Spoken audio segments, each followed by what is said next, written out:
dakwah Nabi ikhlas. Ikhlas untuk menuju Allah. Untuk menuju Allah, bukan untuk kepentingan duniawi. Maka Rasulullah SAW tidak pernah marah kalau ada sesuatu pelanggaran berkaitan dengan dirinya. Tapi idzan tuhikat maharimullah, tapi kalau ada perkara-perkara Allah yang dilanggar, maka Nabi marah. Karena Allah, bukan untuk kepentingan dirinya. Rasulullah man taqama li nafsihi, Rasulullah SAW tidak pernah membalas karena untuk kepentingan pribadinya, tidak pernah.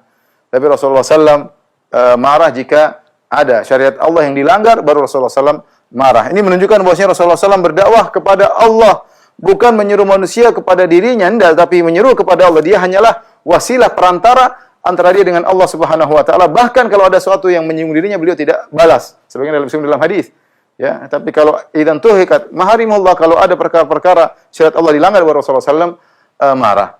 Oleh karena perkataan yang indah dari Syekh Muhammad bin Abdul Wahhab ketika menjelaskan firman Allah Subhanahu wa taala, "Qul hadhi sabili ad'u ila Allah." Ya.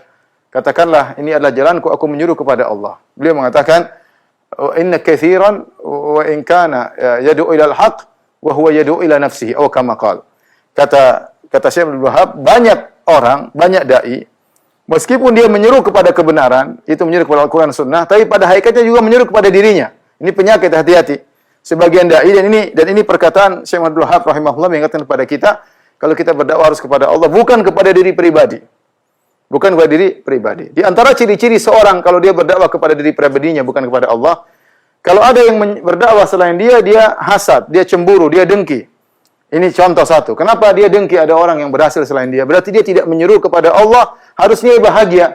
Ya, harusnya dia bahagia sebagaimana Allah berkata kepada Musa, "Syanashuddu 'adudaka bi akhik." Aku akan menguatkan engkau dengan saudaramu. Ya, kita bahagia kalau ada dai-dai yang lain yang kemudian berdakwah, ya. Yang penting di atas sunnah, maka kita bahagia.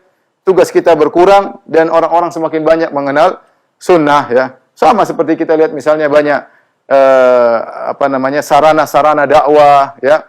Banyak majelis-majelis taklim dakwah, banyak dakwah di kantor. Kita bahagia, dakwah tersebar.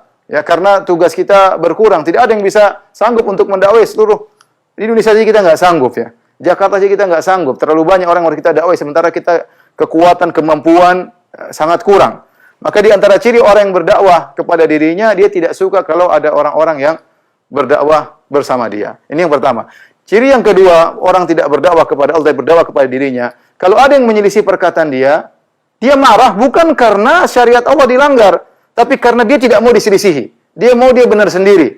Dia mau perkataannya diikuti. Ini berarti dia menyeru kepada dirinya, bukan kepada Allah Subhanahu wa taala. Maka saya ingat kepada para kawan-kawan dai, ya, berwaspada, jangan sampai terjebak. Kita harus cek diri kita. Tidak ada yang jamin kita semua ikhlas. Siapa yang jamin?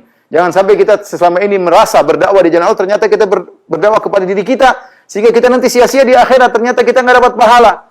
Karena dakwah adalah ibadah yang agung. Kalau tidak dibangun di atas keikhlasan, percuma. Jangan terpedaya dengan pengikut yang banyak, ya.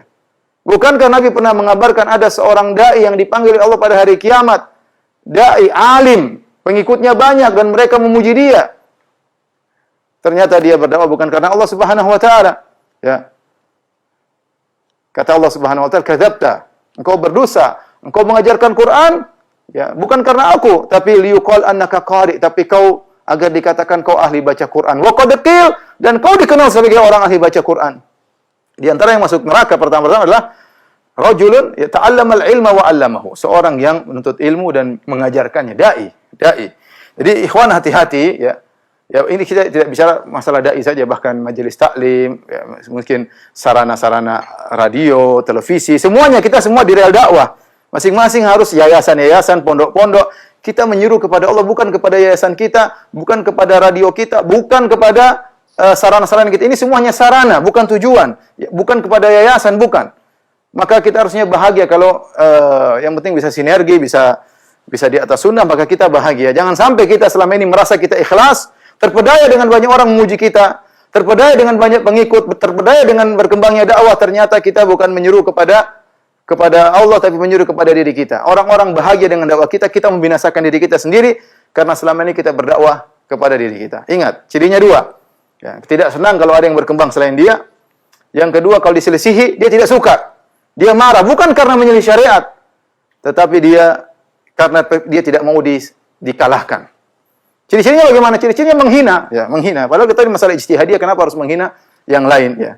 Tidak perlu seperti itu, ya. Kalau kita berdakwah kepada Allah, ya kita harus siap. Kalau ada gejala dalam penyakit hati kita, kita harus perbaiki, jangan kita biarkan agar kita selamat, ya, agar dakwah kita diterima oleh Allah Subhanahu wa taala. Jangan terpedaya dengan pujian orang, jangan terpedaya dengan banyak pengikut. Itu semua adalah ujian tersendiri.